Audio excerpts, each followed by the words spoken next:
Vamos lá para mais uma videoaula, agora falando sobre figuras de linguagem aplicadas ao Enem. Bem diferente das nossas primeiras videoaulas, em que a gente trabalhou as figuras de linguagem voltadas para exemplos simples, para questões simples. Agora a gente vai trabalhar com o Enem. Então você quer dizer que o Enem é mais complicado? Bom, o Enem é um lance assim que precisa de interpretação, tá? Então eu vou te mostrar como é que se resolve aqui de maneira simples, de maneira bem tranquila. Se você tiver algum problema, depois você manda um e-mail para mim. Mas eu acho que você vai entender. Tá? Vamos lá, questão 1 do Enem, 2007. Para começar, vem um poema, tá? A nossa página vai ficar picada porque eu vou ter que descer aqui, olha, é um poema aí. Primeiro problema, o poema ele não tem o formato de poema. Porque, na verdade, o poema ele tem formato de poema quando ele termina com a vogal rimando com a vogal, uma consoante rimando com a consoante, quando ele traz uma sonoridade. O que é sonoridade? São duas figuras de linguagem, a assonância ou a aliteração. Nesse caso desse poema, eu não tenho nenhum dos dois casos. Trata-se de um poema livre versus livres, versos que são independentes. Então, como é que eu leio um poema de verso livre? Você vai ler esse trecho aqui, ó, até parar numa pontuação. Então você para no milagre. Você começa a leitura e para no milagre, tá? Então eu vou ler. Tenta me acompanhar. Poema: O açúcar. O branco açúcar que adoçará meu café, nessa manhã de Ipanema, não foi produzido por mim, nem surgiu dentro do açucareiro por milagre. Vejo-o puro e afável ao paladar, como beijo de moça, água na pele, flor que se dissolve na boca. Mas esse açúcar não foi feito por mim. Este açúcar veio da mercearia da esquina e tampouco o fez o Oliveira, dono da mercearia. Esse açúcar veio de uma usina de açúcar em Pernambuco ou no estado do Rio e tampouco o fez o dono da usina. Esse açúcar era cana e veio dos canaviais extensos que não nascem por acaso no regaço do vale. Em usinas escuras, homens de vida amarga e dura, produziram esse açúcar branco e puro, com que adoço meu café nessa manhã em Ipanema. Beleza? Então eu li de maneira linear, ou seja, da esquerda para a direita, sem me preocupar muito em rimar as coisas, porque na realidade o verso livre não foi feito para rimar. Então a pergunta é, aqui embaixo, a antítese que configura uma imagem da divisão social do trabalho na sociedade brasileira, é expressa poeticamente na oposição entre a doçura do branco açúcar e... Então como é que eu vou responder isso? Eu sei o que é antítese. A antítese está aqui, ó, né? Eu sei explicar o que é antítese. Mas como é que ela se aplica no texto? Observe que durante esse texto aqui, eu estou falando sobre a utilidade do açúcar, eu estou falando do dono da usina, eu estou falando que ele era cana e veio dos canaviais extensos, está tudo escrito isso aqui, ó. Aí, de repente, cara, aqui embaixo, eu tenho um contraste entre tudo aquilo bonito que eu falei, entre todas as informações úteis e leves, eu venho com informação pesada. Olha aqui, em usinas escuras, homens de vida amarga e dura, produziram esse açúcar branco e puro, com que adoço o meu café esta manhã. Então eu tenho o contraste entre usinas escuras, homens de vida amarga, produziram este açúcar branco e puro. Então eu tenho usinas escuras contra açúcar branco. E tenho vida amarga contra açúcar puro. Beleza? Então vamos ver se tem essa opção. O beijo da moça, água na pele e a flor que dissolve na boca? Não, nenhuma contradição. A beleza dos extensos canaviais que nascem no regaço do vale? Nenhuma contradição. O trabalho do dono do engenho em Pernambuco, onde se produz o açúcar, ou até mesmo no Rio, como foi falado ali em cima? Também nenhuma contradição. O trabalho do dono da mercearia, de onde veio o açúcar? Também nenhuma contradição. Agora, o trabalho dos homens de vida amarga. Amarga contrastando com o açúcar que é doce, em usinas escuras, e o açúcar é branco, ok? Então, essa é a resposta. Aqui ocorre uma antítese. É uma antítese que o aluno ele tem que ficar esperto, porque somente a definição da antítese não te leva à resposta dessa número 5.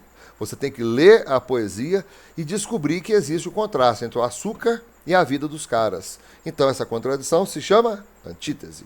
Então é um texto mais a figura de linguagem para você chegar à resposta. Beleza? Número 2. Eu vou andando rápido para o vídeo não ficar muito carregado. Enem de 2009, metáfora de Gilberto Gil. Também eu tenho um texto aí, olha. E esse texto, desculpa, tem um poema, e esse poema também tem a forma de um poema livre. Vamos ler? Vamos lá.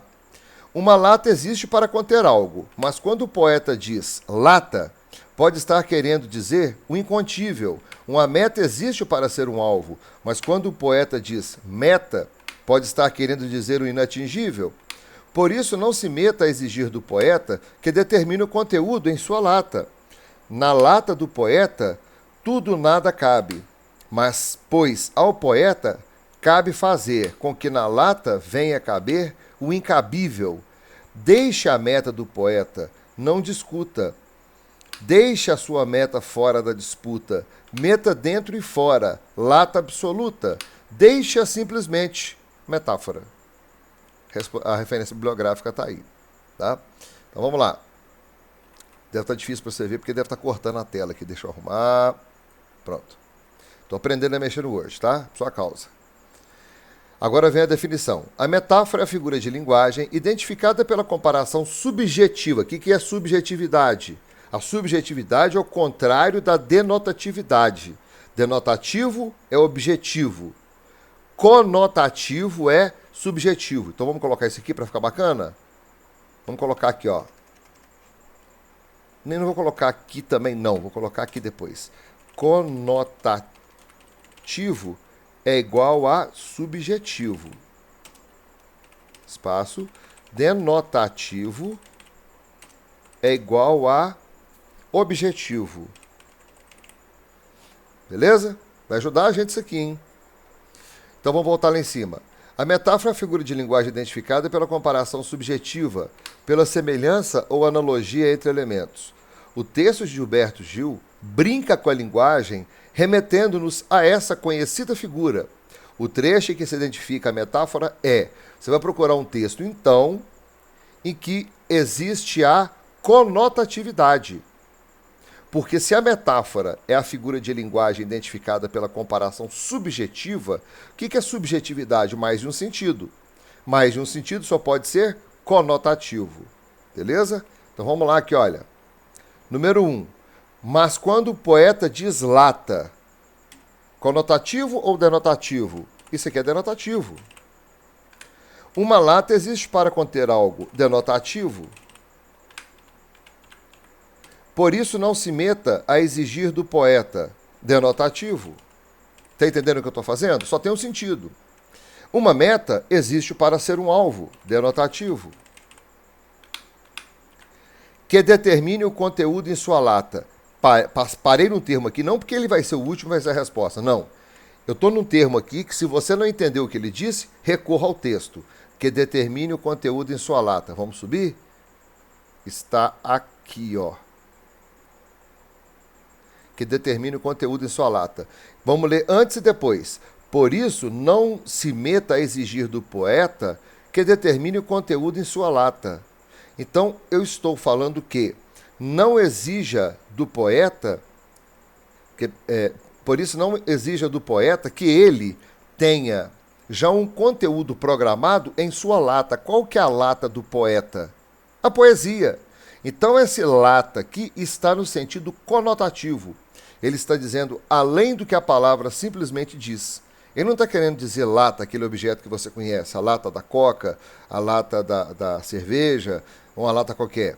Está falando de uma lata que tem um outro sentido, então um duplo sentido, além do sentido. Então, quando eu falo além do sentido, eu falo de conotatividade. Conotatividade, conotativo. E é essa a resposta certa. Viu que tem só um pedaço da resposta aqui? Aí neguinho acha que não é essa, porque só tem um pedaço. Tem que voltar lá e ler. Todos os outros aqui tiveram independência, ó. Mas quando o poeta, uma lata, por isso, uma meta. Agora, que determine, não tinha. Eu tive que ir lá ver a oração anterior para fazer isso aqui. Tá? Beleza. 3. Enem de 98. Isso aqui, ó, é um poema de Luís Vaz de Camões, um poeta lusitano. O que é poeta lusitano? Um poeta português. Então, o poeta português, ele escreveu um poema carregado de anacolutos, que depois, na hora que vier o anacoluto, você vai estudar comigo. Ele é carregado de hipérbato. Lembra do hipérbato? O que é hipérbato? Hipérbato é uma inversão sintática violenta. Além disso, ele trabalha com a assonância e com a aliteração, ou seja, nesse poema aqui, pelo que eu estou vendo, ele vai ter efeito sonoro, ele vai ter um poema sonoro, ele vai ser um poema rimado, ok? Amor é fogo que arde sem se ver. Vou marcar aqui onde vai rimar. É ferida que dói e não se sente. É um contentamento descontente. É dor que desatina sem doer. Olha como é que rima. É uma rima assim, ó. Essa aqui é a A, essa aqui é a B, essa aqui é a B e essa aqui é a A. Esse é o formato dessa rima. Se você não aprendeu isso na escola, se você quiser aprender esse lance, manda e-mail para mim, tá? Porque isso não está nos meus planos, não. Mas se você precisar aprender esse lance, manda que eu te explico direitinho. Então ele vai obedecer essa métrica, tá? Então vamos lá. É o não querer mais que bem querer. É solitário andar por entre a gente. É nunca contentar-se de contente. É cuidar que se ganha em se perder. É querer estar preso por vontade, é servir a quem vence o vencedor, é ter com quem nos mata a lealdade. Mas como causar pode seu favor nos corações humanos amizade, se tão contrário a si é o mesmo amor? Beleza, percebeu que tem sonoridade? Percebi. Agora, qual é a pergunta da questão? O que ele quer que resolva? O poema tem como característica a figura de linguagem denominada antítese, duas ideias contrárias que elas se suportam, mas elas são contrárias, elas se suportam. Relação de oposição de palavras ou ideias. Assinale a opção em que essa oposição se faz claramente presente. Vamos lá? Será que eu preciso recorrer lá em cima ou dá para fazer por aqui? Vamos lá. É um contentamento descontente. Epa, como é que eu vou ficar contente e descontente? Então eu já marquei essa aqui como sendo a resposta. Posso parar? Não, vou ler o resto. Número 2. Amor é fogo que arde sem se ver. Bom, isso aqui é sinestesia. Eu acho que é. Que eu estou falando de arder, sensação de queimar, e ver, que é a sensação de perceber através dos olhos. Então, é sinestesia. Né? É junção de sentidos opostos. É servir a quem se vence, o vencedor. Teve o que aqui? Teve uma inversão sintática braba. Hipérbato. Agora, olha essa versão aqui. Se tão contrário a si é o mesmo amor, também rola hipérbato. Eu não consigo nem estabelecer quem que é o sujeito. Me perdi no teclado aqui, cara. Vou ter que botar uma luz aqui também. Mas como causar pode seu favor? Hipérbato. À medida que a gente for fazendo vídeos, né, que você for treinando comigo as figuras de linguagem, é interessante você fazer como eu fiz aqui, olha. Não é você só marcar a correta. É interessante você achar também as figuras que predominam nas outras orações. Para você depois, de repente, discutir, procurar bibliografia, saber se você realmente acertou, se você errou. Tá, eu boto aqui de lado, ó. Então vamos lá. Esse aqui foi o número, acho que 3, agora vem o 4. Rapidão esse, hein? Vamos ler comigo. Esse aqui é de Carlos Drummond de Andrade. Isso, de Carlos Drummond de Andrade. Tá aqui embaixo o nome do cara. Deixa eu puxar ele pela beiradinha para você conseguir ver. Vamos lá. Que beleza, Montes Claros. Como cresceu Montes Claros. Quanta indústria em Montes Claros. Montes Claros cresceu tanto, ficou urbe, tão notória. Prima rica do Rio de Janeiro, que já tem 5 favelas por enquanto. E mais promete. Então, olha só. Observe que até aqui, olha... Eu vou separar o poema. Até aqui, ele só elogiou, cara. Ele só falou coisa bacana. nesse pedaço que eu botei em amarelo em destaque aí, ó, ele só falou coisa bacana de Montes Claros. Aí depois, no final, ele fecha com um pessimismo assim meio... Sabe como é que chama isso? Você lembra? Quando eu quero fazer uma piadinha de mau gosto? Quando eu quero... né? Vamos lá. Lendo. Entre os recursos expressivos empregados no texto, destaca-se a... Número 1. Prosopopeia, que consiste em personificar coisas inanimadas atribuindo-lhes vida. Eu botei vida em Montes Claros? Não. Elogiei e comparei com... como é que chama ali? Rio de Janeiro. 2. Metalinguagem, que consiste em fazer a linguagem referir-se à própria linguagem. Vou te dar um exemplo melhor de metalinguagem, tá bom? Guarda aí, ó, metalinguagem. A gente vai estudar metalinguagem ainda, acho que já na próxima aula.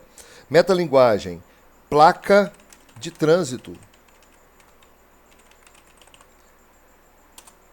Você conhece placa de trânsito? Ela não fala por si mesma. Você olha para a placa de trânsito, está lá aquele eco cortadinho, né? Ou se não, uma marca de um quebra-mola, né? Então, a placa de trânsito, ela fala por si mesma. Ela se explica. Então, quando você vê lá 80 numa placa, você sabe que você deve andar a 80 por hora. Se você vê 100, você sabe que a velocidade máxima é 100 por hora. Se você vê 110, você sabe que a velocidade máxima é 110. Se está marcando 70, você sabe que a velocidade máxima é 70. Então, essa é a metalinguagem, a linguagem que fala sobre si mesma. Teve metalinguagem? Não achei metalinguagem nisso, não. Ironia consiste em se dizer o contrário do que se pensa, com intenção crítica. Eu acho que rolou isso, e muito, né? Falou-se bem de Montes Claros, bem demais da conta, e nos últimos dois, como é que chama esses lances? Esses pedacinhos do poema, cada linha se chama verso, o conjunto de versos forma uma estrofe. Então esses dois últimos versos deu no barro, deu ironia. Mas eu não vou parar, vou continuar e vou estudar tudo. 4. Denotação caracterizada pelo uso das palavras em seu sentido próprio e objetivo. Tanto é que ele colocou aqui, ó, já tem 5 favelas e promete. Quando ele se promete aqui, ele saiu da denotação e foi para conotação. Ou seja, ele usou uma palavra que quer dizer acima do que a simples palavra utiliza. Beleza? E agora, por fim, perdi o mouse aqui, achei o mouse. Por fim, número 5, que é a intertextualidade, na qual o texto retoma e relabora outros textos. Então, o que é uma intertextualidade? É um texto dentro do outro. Intertextualidade. Um texto dentro de outro texto. Então, você, por exemplo, uma observação sua mesmo que eu estou falando, contigo mesmo. Eita... Dentro de uma... como é que chama aquele negócio, cara, para fazer comida? Receita de bolo. Quando você vai escrever receita de bolo, sacou? Aí você bota lá assim, ó, 2 colheres de açúcar. Aí você bota uma observação sua. Mas não exagere, porque senão vai ficar doce demais da conta. Entendeu? Aí, isso é intertextualidade. Eu estou misturando 2 tipos de texto. Um texto simples, que você colocar não exagere, com o tipo de texto que é usado na receita de bolo. Tá? Então, isso é intertextualidade. Então, a resposta dessa aqui ficou a número 3, por causa da ironia. Beleza? Vamos passar para mais outra. Número 5. As histórias em quadrinhos, por vezes, utilizam animais como personagens e a eles atribuem comportamento humano. Como é que é chamado disso? Prosopopeia ou personificação. O gato Garfield é exemplo deste fato. Então, olha aqui, presta bastante atenção, tá? Esse aqui é a questão completa do Enem de 2000. Tem mais coisa aí para baixo. Estou inspirado hoje, tá vendo esses quadradinhos aí? Vou pintar uma pintura. Terceiro quadro. Por onde começo? Aí o Garfield responde, corte uma orelha. Aí vem a informação. Deixa eu tirar essa informação da beiradinha aqui para você conseguir ler. Pronto. Vem a informação aqui, olha.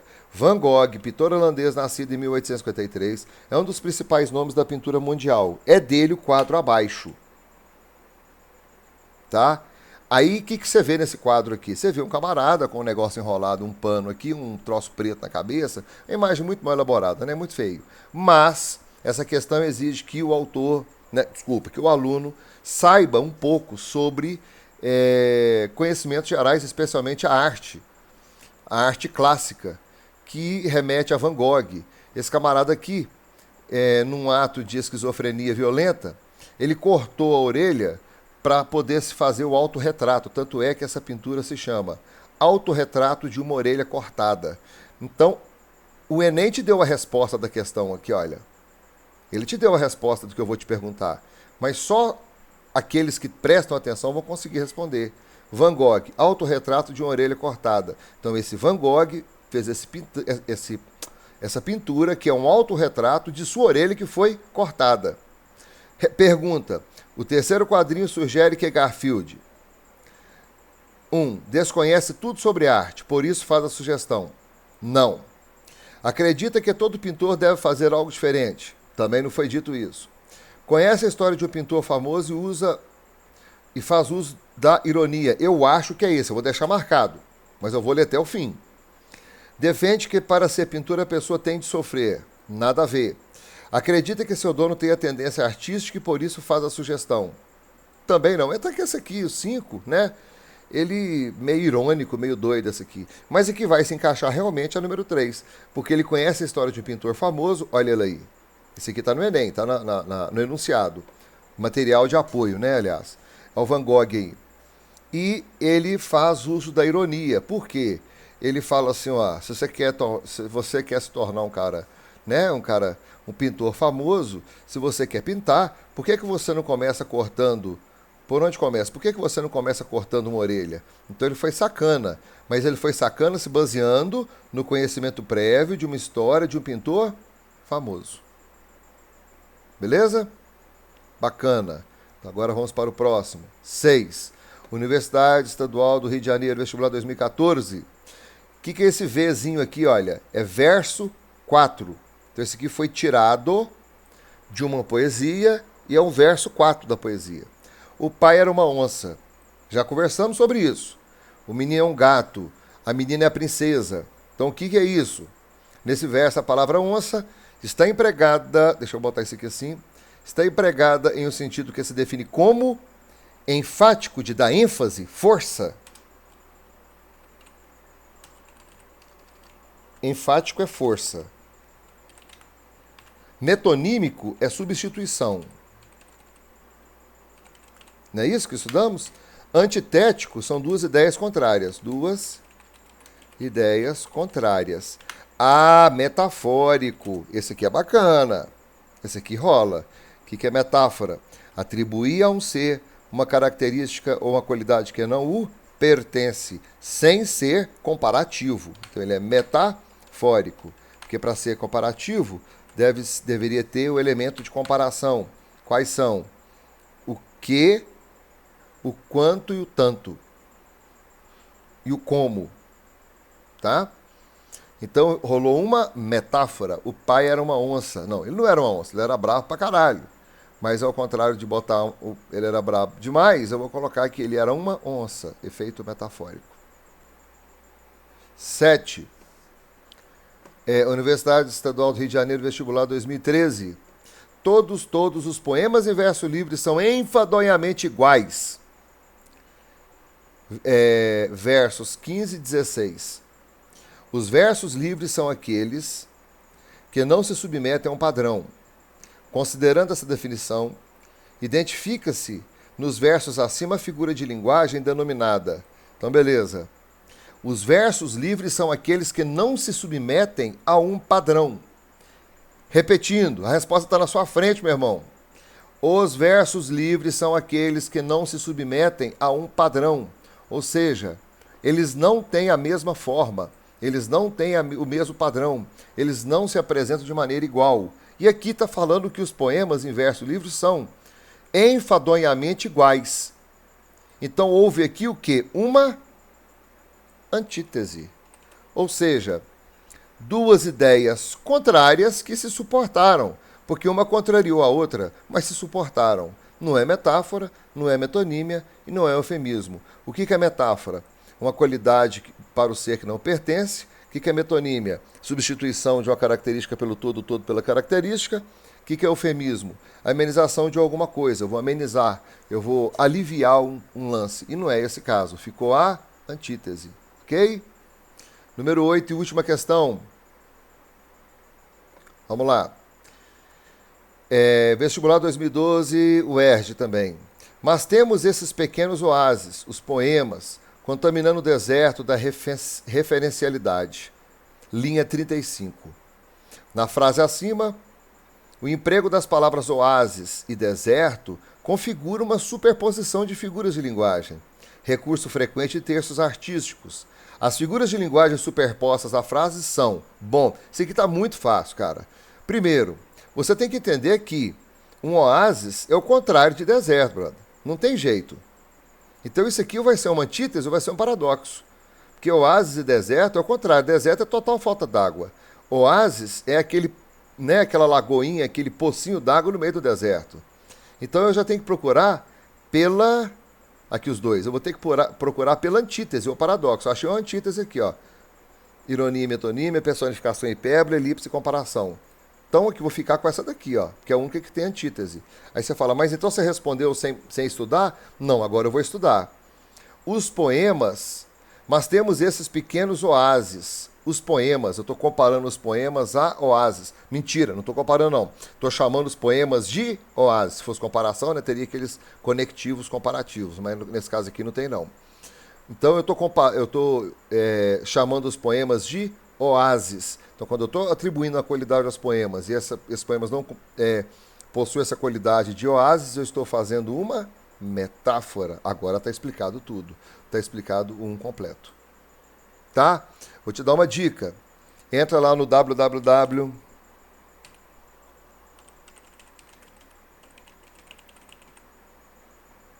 É isso aí, ó. Você vai entrar lá, vai em videoaulas. Eu acho que eu já entrei aqui. Aí, ó. Você vai chegar aqui em videoaulas, eu vou dar um jeito, eu tenho que tomar vergonha na cara e mudar isso hoje para ficar mais fácil para você. Tá vendo aqui, olha, já tá tudo separadinho. Eu vou botar isso aqui, tá? Para ficar mais fácil, tá bom? Então você vai lá no site.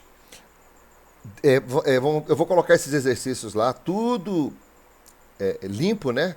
Eu vou tirar essas resoluções para você exercitar. E você acompanha o vídeo, resolve o exercício. Se você quiser, tem muita gente que quer apostila impressa e tal. Eu tenho uma referência boa de apostila no meu canal lá, tá? Se você quiser comprar uma apostila, eu te recomendo o site que eu botei lá no canal, tá?